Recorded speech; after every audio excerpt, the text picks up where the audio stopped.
बिस्मिल्लाहिर्रहमानिर्रहीम। अस्सलाम वालेकुम। मैं हूं मोहसिन शिदात मोहसिन। स्टूडेंट्स, आज की क्लास में हमने गॉसेस लॉ की थर्ड एप्लीकेशन को डिस्कस करना है, जो कि है electric intensity between opposite charge parallel plates. इससे पिछली क्लास में हमने पढ़ा था कि अगर आपके पास एक इनफाइनाइट शीट ऑफ चार्ज हो और उससे दूर किसी पॉइंट के ऊपर हमने इलेक्ट्रिक फील्ड इंटेंसिटी को फाइंड करना हो तो वो किस तरह से फाइंड करते हैं। उसका फॉर्मूला हमने कैलकुलेट किया था sigma divided by 2 pi epsilon not, जो कि इलेक्ट्रिक फील्ड इंटेंसिटी के इक्वल होता है।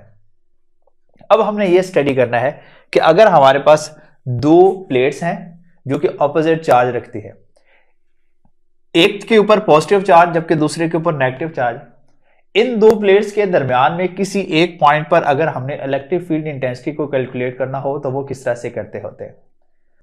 अब इसकी डिटेल को समझने के लिए सबसे पहले तो जो हमने सिचुएशन अज्यूम की हुई है उसके अकॉर्डिंगली मैंने एक डायग्राम बना दिया। यहाँ पर ऊपर पॉजिटिव चार्ज है तो पॉजिटिव चार्ज से इलेक्ट्रिक फील्ड निकलेंगी और नेगेटिव चार्ज की तरफ जाएंगी, यानी इनकी डायरेक्शन पॉजिटिव से नेगेटिव की तरफ होगी। और हमने इस पॉइंट के ऊपर इलेक्ट्रिक फील्ड को कैलकुलेट करना है। इसको कैलकुलेट करने का तरीकाकार मैंने इससे पहले आपको समझा दिया है। उन्हीं स्टेप्स को हम रिवाइज करेंगे, जिसमें जो पहला स्टेप है हमारा वो ये है कि हमने एक गॉसियन सरफेस को इमेजिन करना होता है। इस केस के लिए हम जो गॉसियन सरफेस को इमेजिन करेंगे वो हॉलो बॉक्स की फॉर्म में होगा। यानी यहां पर हमने जो इसको इमेजिन किया है, अब अगर आप अपनी बुक पर देखें तो उसके ऊपर जस्ट आपको एक रेक्टेंगुलर शेप नजर आएगी। अगर आप इसके एक्चुअल डायग्राम देखें तो वो इस तरह से, जो मैंने यहां अलहदा ड्रॉ किया, इसको अभी हम समझेंगे। तो हमारा पहला काम क्या है कि इस गॉसियन सरफेस को इमेजिन करना। मैं आपको बताता चलूं कि गॉसियन सरफेस एक ऐसी सरफेस होती है जो कि इमेजिनरी होती है और इसकी कोई स्पेसिफिक शेप नहीं होती। हम कोई शेप भी बना सकते हैं, वो रेक्टेंगुलर शेप हो सकती है उसकी, लेकिन कंडीशन ये है इसकी कि वो शेप क्लोज होनी चाहिए। दूसरा इसमें यह है कि जिस पॉइंट के ऊपर आप इलेक्ट्रिक फील्ड को कैलकुलेट कर रहे होते हैं तो उस गॉसियन सरफेस के अंदर वो पॉइंट भी शामिल होना चाहिए। तो हमने जो गॉसियन सरफेस को इमेजिन किया है जो कि बॉक्स की फॉर्म में है, और ये वो पॉइंट है जिसके ऊपर हम इलेक्ट्रिक फील्ड को कैलकुलेट करना चाहते हैं। इस गॉसियन सरफेस के अंदर वो पॉइंट मौजूद है। दूसरा स्टेप हमारा ये होगा कि हमने इसके अंदर मौजूद चार्ज को कैलकुलेट करना होता है। चार्ज कितना मौजूद है ये हम डायरेक्टली तो नहीं बता सकते, लेकिन हम सरफेस चार्ज डेंसिटी की मदद से बता सकते हैं कि उसमें कितना चार्ज मौजूद है। सरफेस चार्ज डेंसिटी क्या होती है? Charge per unit area. कौन से एरिया? वो एरिया जो कि हमने अज्यूम कर रखा है, उसके अंदर कितना चार्ज मौजूद है, ये हमें सबसे पहले कैलकुलेट करना होता है। तो हम इसको कैसे कैलकुलेट करते हैं? बाय डेफिनेशन फॉर्मूला बनेगा sigma is equal to Q divided by, यहां जो सिग्मा है ये हमें चार्ज डेंसिटी को शो करता है, जबकि ये क्यू इससे एरिया के अंदर मौजूद टोटल चार्ज होता है और ए उस एरिया को शो करता है। अगर हमें यहां पर क्यू की वैल्यू को फाइंड करना है तो ए को यहां मल्टीप्लाई करेंगे तो Q is equal to sigma A के इक्वल आएगा, जिसको हमने इक्वेशन नंबर 1 का नाम दिया। इससे हमारा जो नेक्स्ट स्टेप है, हमने इसी गॉसियन सरफेस के अंदर फ्लक्स को, इलेक्ट्रिक फ्लक्स को कैलकुलेट करना है। टोटल इलेक्ट्रिक फ्लक्स कितना है इसको हमने कैलकुलेट करना है। अब इसको बहुत बेहतर तरीके से समझने के लिए यही जो गॉसियन सरफेस जिसको मैंने इमेजिन किया है उसको मैंने यहां पर अलग से बनाया। यहां पर जो रेड लाइंस हैं ये इस बात को शो कर रही हैं इलेक्ट्रिक फील्ड इंटेंसिटी की डायरेक्शन क्या है।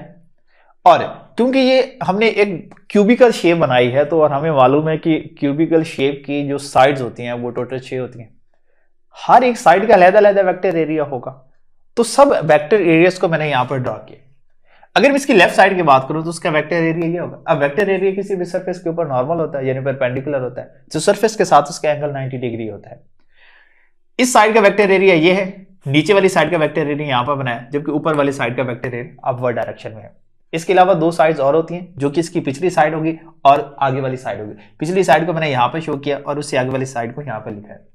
6 साइड के वेक्टर एरिया को मैंने ड्रॉ कर दिया।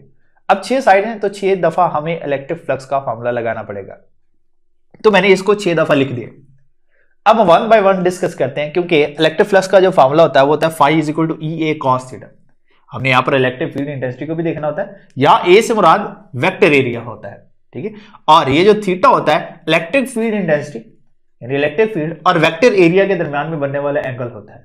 तो यहां पर हम उस अभी इस सिचुएशन के अकॉर्डिंगली देकर ये एंगल भी पुट करेंगे। तो अगर मैं बात करूं सबसे पहले इस साइड की, अब इलेक्ट्रिक फील्ड की डायरेक्शन डाउनवर्ड है, जबकि इस साइड का जो वेक्टर एरिया है उसकी डायरेक्शन भी डाउनवर्ड है। दोनों की डायरेक्शन सेम होगी, तो यहां पर जो थीटा होगा वो बन जाएगा 0 डिग्री।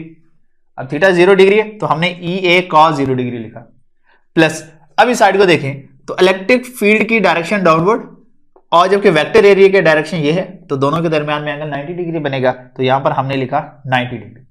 इसे नेक्स्ट देखें तो ये साइड ये भी 90 एंगल पर बनती है। अब अपवर्ड साइड जो है इसको देखते हैं।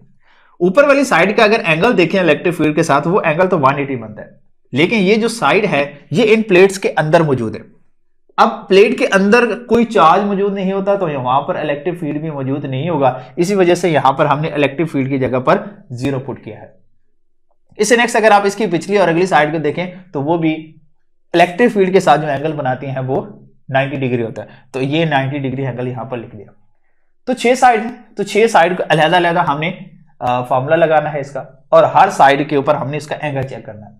तो जिसमें से हमने देखा कि एक साइड का एंगल 0, बाकी सारी साइड का एंगल 90 डिग्री और एक का 180, जिसका 180 है वहां पर इलेक्ट्रिक फील्ड की वैल्यू 0 है। तो इस हिसाब से देखा जाए तो इससे cos 0 पर आंसर 1, तो 1 मल्टीप्लाई होगा ई ए से, सिर्फ ई ए रह जाएगा, बाकी सारे फैक्टर क्या हो जाएंगे 0 हो जाएंगे, क्योंकि cos 90 और cos 90 पर 0 आंसर आता है। तो हमारे पास जो फ्लक्स की वैल्यू है वो ई ए के इक्वल आ जाती है। ये टोटल फ्लक्स है इस गॉसियन सरफेस के अंदर। हमारा जो चौथा स्टेप होता है, हमने इस गॉसियन लॉ को अप्लाई करना होता है, जो कि किसके इक्वल है, phi = 1/ε0 × Q। अब यहां जो Q है ये हमारे पास टोटल चार्ज होता है, इंक्लोज चार्ज होता है ना, वो होता है। और इंक्लोज चार्ज को हमने इक्वेशन नंबर 1 में फाइंड कर लिया, इसका मतलब इस Q की जगह पर हमने ये लिखना है। फिर उसके बाद लेफ्ट साइड पर देखें तो ये टोटल इलेक्ट्रिक फ्लक्स है, ये भी हमने फाइंड कर लिया। इसका मतलब इसकी लेफ्ट साइड पर हम इलेक्ट्रिक फ्लक्स को लिखें, जिसको इक्वेशन नंबर 2 का। तो मतलब क्या हुआ, हम इक्वेशन नंबर 1 इक्वेशन नंबर 2 दोनों को किस में यूज करेंगे, इक्वेशन नंबर 3 के अंदर। तो जब यूज करेंगे तो हमारा रिलेशन कुछ इस तरह से बनेगा। इस हिसाब से देखा जाए तो एरिया जो होगा वो दोनों साइड से कैंसिल हो जाएगा। एरिया कैंसिल होगा तो हमारे पास जो रिमेनिंग फैक्टर होगा वो E = सिग्मा डिवाइडेड बाय ε0 के इक्वल आएगा। ये है इस इलेक्ट्रिक फील्ड की वैल्यू जो कि इस पॉइंट पर हमने फाइंड करनी थी। अगर आप इसकी वेक्टर फॉर्म लिखना चाहें, क्योंकि ये इसकी मैग्नीट्यूड फॉर्म है, वेक्टर फॉर्म लिख रहे हो तो जैसे उसका जो यूनिट वेक्टर है वो साथ लिख देंगे। तो ये थी इसकी थर्ड एप्लीकेशन। उम्मीद है आपको समझ आया होगा। आपसे मुलाकात होगी इंशाल्लाह नेक्स्ट लेक्चर में, तब तक के लिए अल्लाह हाफिज।